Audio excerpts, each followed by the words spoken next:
right here. I can also take phone calls from the touchpad, so I don't have to go pick up my phone. And using touchstone technology, which we have built into all our products, the setup is very simple. Just one touch, and the complicated Bluetooth setup that we all have to go through becomes super simple. These are just a couple of examples of how WebOS seamlessly connects all my devices. And they work better together. I'll show you a few more examples shortly. But first, let's see the heart of what makes WebOS so special, the core user interface. Some of you may be familiar with how easy it is to use WebOS on a phone.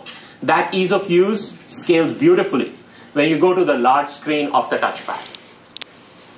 I press the center button here, and this view is my workspace. So just like my physical desk at home or at the office, it lets me quickly visualize what I was previously working on. It lets me pick up where I left off. So here I have a few applications I was using. My email, my messaging application, photos, and so on.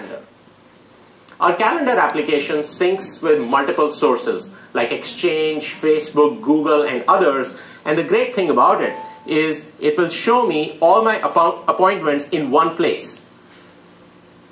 There you see the details of one of my appointments. There you go. And they're all color-coded, so you know which calendar they're syncing from. It's very convenient.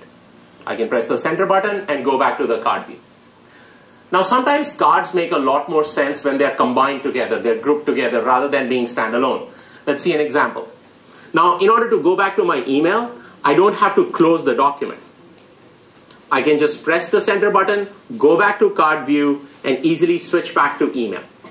And since David is looking for a response from me, I can just touch here. That brings up another card, and I can reply. And there you see a virtual keyboard. We'll look at it more closely in just a minute. If I go back to the card view, there you see 3 cards stacked on top of each other. And this is exactly what I was trying to show you earlier, where you can group the cards together when the activities are related. So you can have them together and easy to access. Everyone uses email differently, right? And WebOS gives you all the flexibility you need. For instance, what I like to do is to have multiple email cards open at the same time. I can also move this reply card separately so it can live separately from the rest of the stack.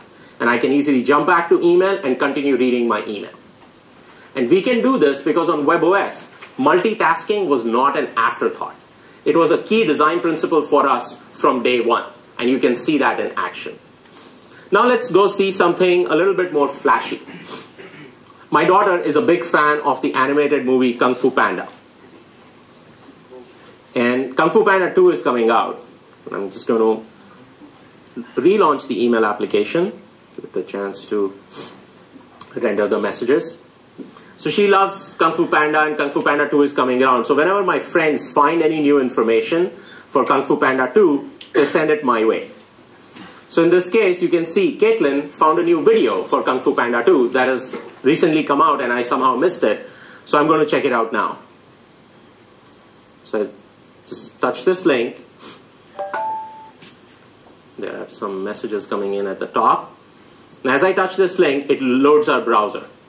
And our browser supports video, both HTML5 as well as Flash. So let's see Flash. My fist hungers for justice.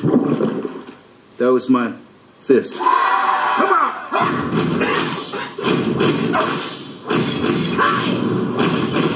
You guys, did you see that? I just was like, what?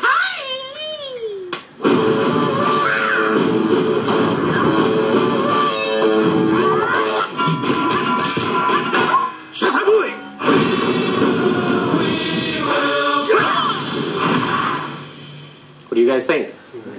That's pretty smooth.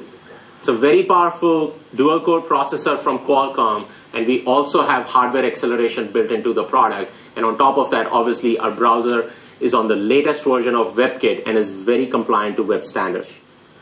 Let's go to bookmarks and see what we are in the mood for. Maybe some cooking tonight. So All Recipes is my favorite recipe site. I go there all the time, which is like once in 6 months when I'm in the mood for cooking. Let's see what they have today. Browser. And I can scroll around. And scrolling is extremely smooth and fluid. And again, it's because of our processor and the hardware acceleration that we have built into the touchpad. And when I like something, I can just touch it, it loads the page, and maybe I want to cook this pasta tonight, or not, depending on how long it takes to cook and what is required. 1 hour, 30 minutes, there's no way I can complete it in a day. So maybe I'll plan to go out instead. Maybe some of my friends will make some plans to go out, and I have time to go handle them. I can just touch here, and I can see what's waiting for me. There you see I have some email messages. I also have 3 instant messages. And when you have multiple notifications of the same kind, like the 3 IMs that you see here, WebOS allows me to triage them or to handle them from right here without having to go to the application. Let's see. Frank is asking about dancing tonight. Definitely not. So I can just swipe it off. And I can see what's the next message. Did you get the meeting notes? I don't have time for reading meeting notes right now while I'm in Shanghai. So I can just swipe it off. And then when I see a message that's interesting to me, hey, how about dinner after the demos tonight? Sure, because I don't want to cook. I can just touch here, and that launches our messaging application. Our messaging application is really special because it integrates your text messages that you saw early on in the demo and your instant messages from Yahoo, AOL, Google, and so forth in the same application. So you don't have to go hunting around for those messages in different parts of the product. But now I want to show you the work that some of our partners are doing on top of WebOS. Obviously, developers are very, very important for us. WebOS, true to its name, has had a lot of success in using advanced web technologies such as HTML5 in building applications. But at the same time, we have also had a lot of success with OpenGL-based high-performance 3D games. So let's take a look at that. This is Armageddon Squadron 2 from our friends over at Polar Bear. They had access to the SDK for about 3 days. And let's see what they did with the SDK.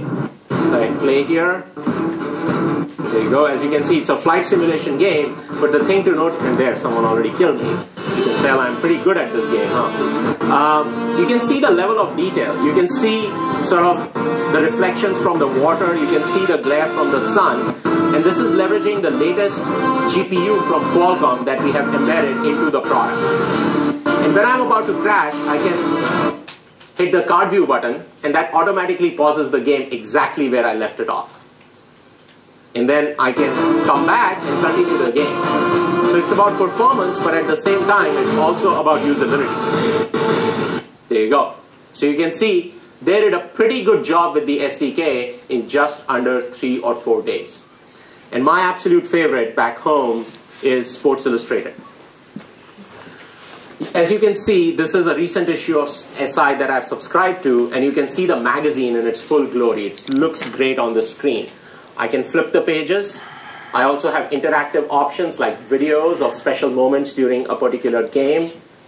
It starts off with some of the leading off images, as you can see here. Just beautiful photography of some of the most important sporting events in the world. I can also see it in portrait. Turn it around. There you go. And our end users will have various options in how to subscribe to this content as well as purchase this content. And as I mentioned previously, obviously what I'm showing you here is very, region-based. So as we come to China, as we come to other regions, we'll be partnering with local content providers and bringing relevant content to our end users as well. But at the same time, we are also making TouchPad a great experience for reading books by partnering with Amazon on Kindle.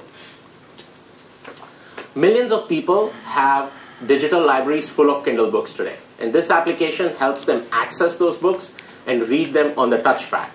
You can see my library here. I can scroll up and down. And I can also organize my books into collections, as you can see on the top left here. I have one called Book Club, has probably figured it out, and he's probably sent me an email. But rather than going into the email application and trying to look for it, why don't we use Just Type once again? So go here, look for Sam. There you see his contact information and also that there is an email from Sam right here without having to go into the email application. I touch here, there I see the subject of the email, sushi. Sounds good. I can touch here and bring up the email application and it takes me to the message. He's generally pretty good at this, so he's probably picked a good place. I've never been to this place, so let me go check it out. You can go to the browser and look at their webpage. Wow, that looks pretty nice. I can see myself having some sushi there and some sake tonight. That will be nice. I should look at their menu while I'm in the taxi. But I'm not going to take my touchpad with me when I go have dinner tonight. However, I am going to take my Pre 3 with me. And when we bring the two together, we can make some magic happen. So here's my Pre 3. I bring it close to the touchpad. You can see that there is something going on. And the browser launches on the Pre 3. It's trying to load. And there you see the same web page on the Pre 3 with just a touch. We call this touch to share. And using touchstone technology, it helps us easily pair WebOS devices and also exchange information between them so they can work better together. And that, ladies and gentlemen, is the magic of HP WebOS. Thank you.